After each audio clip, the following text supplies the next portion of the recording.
Hi everyone, this is Esther, and I'm going to be breaking apart Vermeer's Girl with a Pearl Earring. This is for my art history class, and I'm going to be discussing why it is beautiful. What makes it beautiful, and is there truly a defining beauty nature to it, or is it beauty in the eye of the beholder? Let's take a look at the painting itself first. So this painting is simple. There's not many colors, but it's alluring.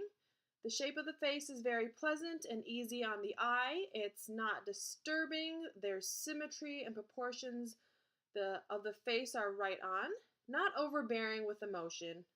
I would say it's a good painting, not messy or vivid, but striking.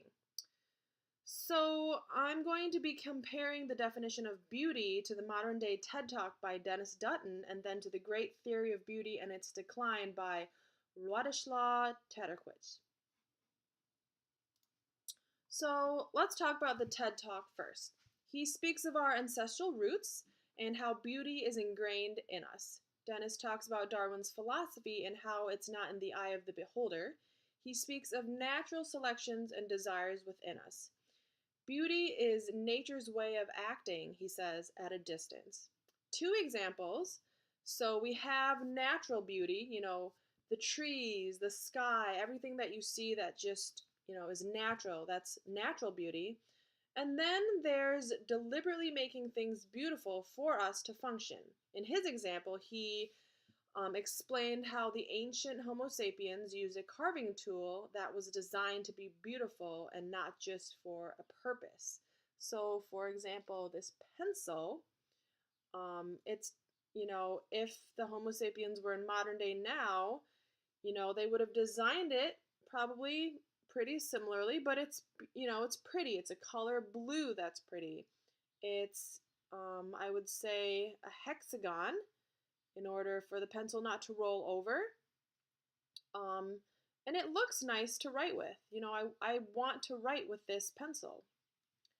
And then he also describes how food is designed to look good, so we want to eat it. So for example, kale here, if you just dig up kale from the ground, there's soil on it. It's not very appealing to eat, but we put it in this nice packaged bag and we cook it. It smells nice. It looks appealing to eat. Same with sweet potatoes. They're kind of dented. There's soil on them as well, and we cut them up. We shave the skin off. We make it look good so that we want to eat it. So in conclusion, he says that beauty is something that is done well. So is this painting done well? Let's take another look.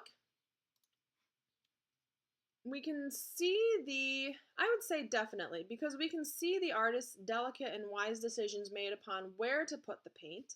Although the woman is not replicated in a way that is perfectly lifelike, it is done well within a certain style. Now let's look at the Great Theory of Beauty and its decline. Some may argue is a different set of defining beauty. The Greeks defined beauty as symmetry and musical beauty as harmony. The great theory is that beauty is found in the proportions and arrangements of parts. Precision and placement seem to be the foundations of this definition of beauty. According to this theory of beauty, is this painting proportionally arranged? Let's take another look. It seems so. The eyes, the nose, and the mouth here are at a pretty perfect proportion to the face. There's no distortion here by any means, and the pearl earring is even in this very perfect symmetrical circle.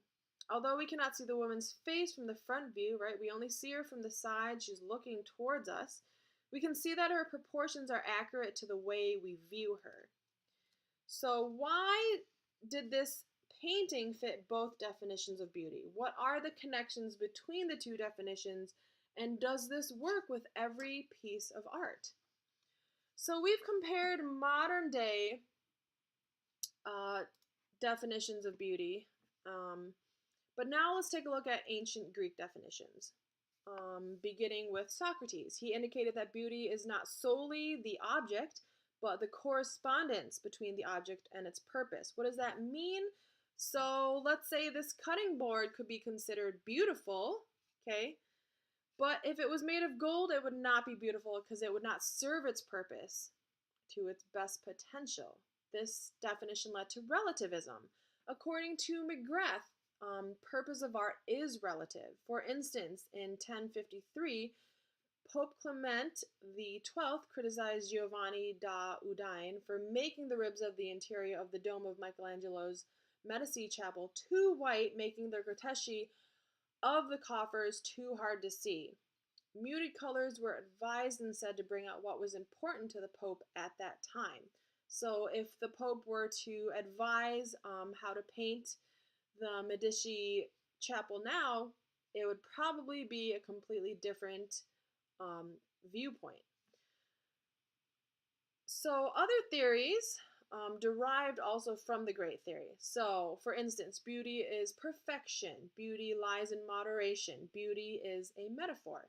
To take it even further, we can say that beauty is absolute and God is absolute.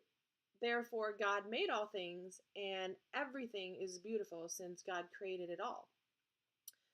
Kant would argue that there's two different types as well. There's free beauty versus independent beauty. Now, what about the opposite of beauty? We've talked what beauty is, but what is the opposite? So Ruth Loran says that there is no definite description of the opposite of beauty. Although there are 5 conceptual opposites, she agrees on. So she mentions the ugly, the meaningless, the kitsch, the boring, the insignificant, and the irrelevant. Let's take another look at the girl with the pearl earring with this new knowledge of beauty, and let's see if we would still consider it beautiful. I nod yes, there are some pieces which only fit the aesthetic beauty, some that serve as beauty since it is perfect in its proportions, and then some beautiful art pieces that are relative to a purpose. So here's to an interesting conversation I had with my parents one day looking at the big picture of beauty. Now imagine we were sitting at a kitchen where we were sitting eating dinner and I was discussing about, oh yeah, I'm, looking at what beauty is.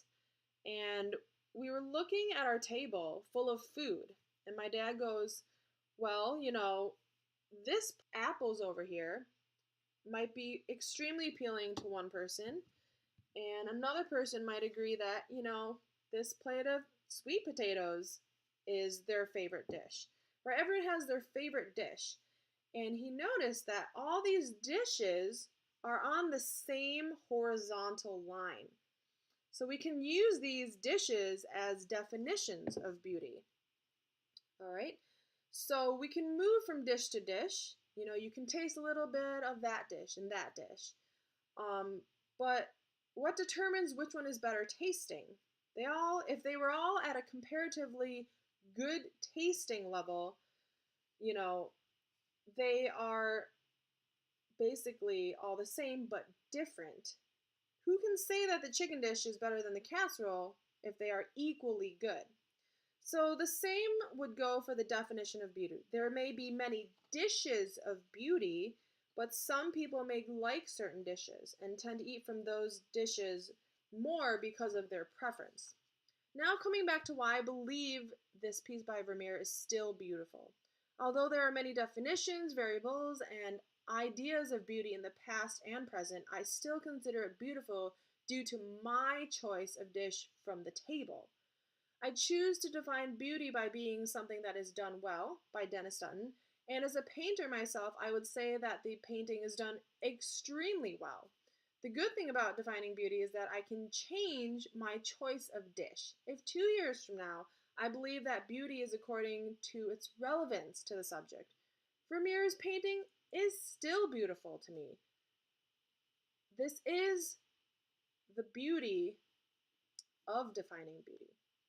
So thank you all for listening. I hope you enjoyed my presentation, and I hope you have a great day.